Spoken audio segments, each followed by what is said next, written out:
Good morning children, welcome to the Shivaji Group of Institution online classes.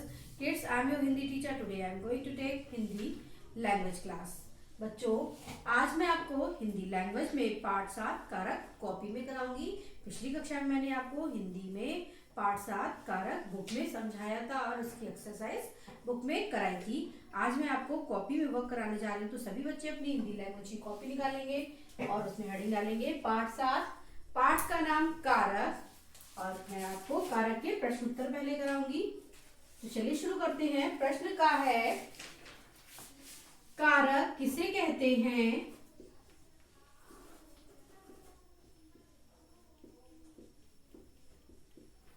कारक किसे कहते हैं? उसके कितने भेद हैं? नाम लिखिए। उसके कितने भेद हैं? नाम लिखिए।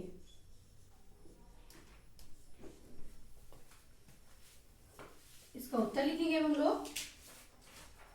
संज्ञा के जिस रूप से उसका क्रिया के साथ, संज्ञा के जिस रूप से उसका क्रिया के साथ संबंध व्यक्त होता है, उसका क्रिया के साथ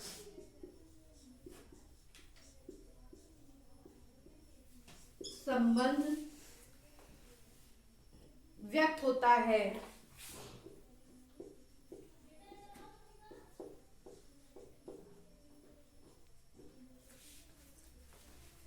उसे कारक कहते हैं। उसे कारक कहते हैं।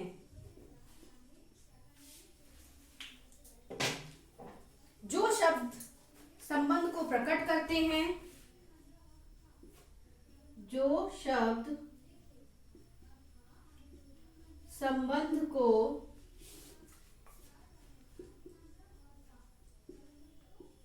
प्रकट करते हैं,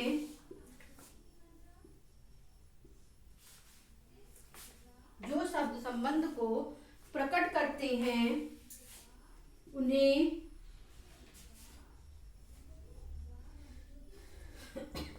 कारक चिन्ह कहते हैं। उन्हें कारक चिन्ह कहते हैं। तो एक बार प्रश्न का फिर से देखते हैं। प्रश्न का है, कारक किसे कहते हैं? उसके कितने भेद हैं? नाम लिखिए। तो इसका उत्तर है, संज्ञा के जिस रूप से उसका क्रिया के साथ संबंध व्यक्त होता है, उसे कारक कहते हैं। जो शब्द संबंध को प्रकट करते हैं, उन्हें कारक चिन्ह कहते हैं। कारक के, अब नेक्स्ट क्वेश्चन क्या उसी में है, उसके कितने भेद होते हैं? कारक के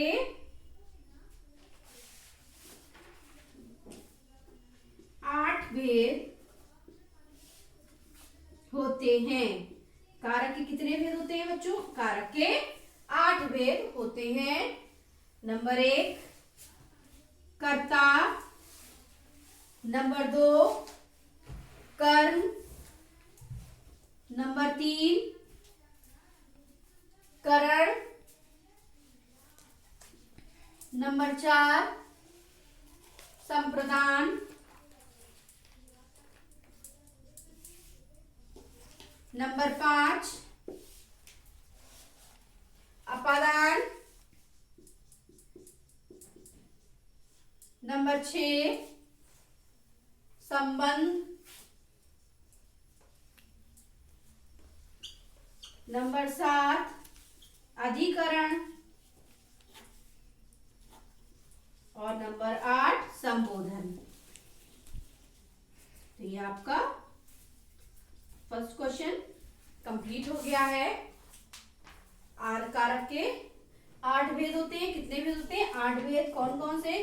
कर्ता, कर्म, करण, संप्रदान, अपादान, संबंध, अधिकरण और संबोधन। तो ये प्रश्न का पूरा हो गया है। अब आते हैं प्रश्न खा पर।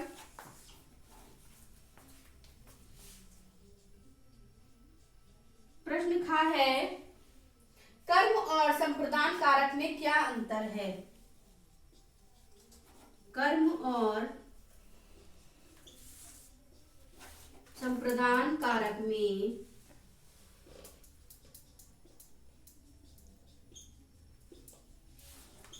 क्या अंतर है? तो सबसे पहले हम लोग क्या करेंगे, उत्तर में हेडिंग डालेंगे कर्म कारक,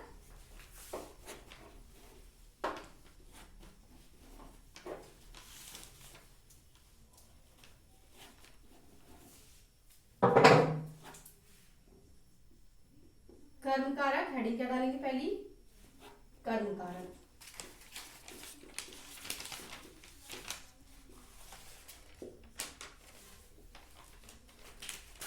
इसके अंतर्गत लिखेंगे कर्ता के काम का फल,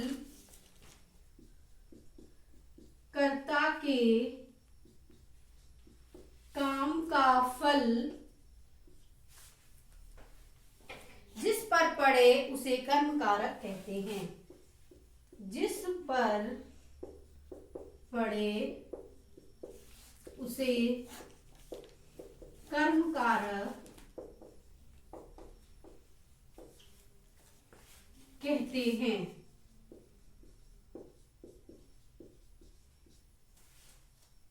इसका चिन्ह को है, इसका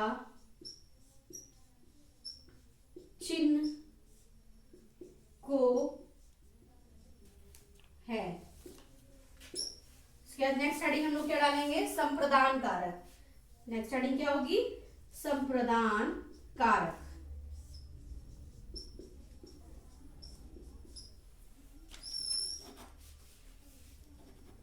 जिसके लिए काम किया जाता है, जिसके लिए काम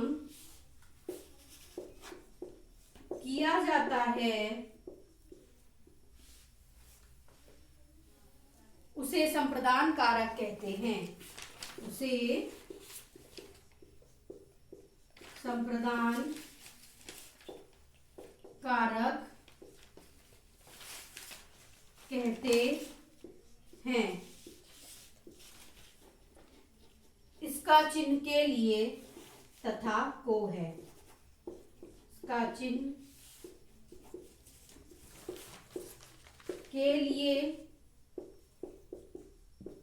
तथा को है। तो ये आपका प्रश्न खा भी पूरा हो गया है। एक बार प्रश्न खा रिपीट कर देते हैं। कर्म और संप्रदान कारक में क्या अंतर है? सबसे पहले आप हेडिंग डालेंगे कर्म कारक।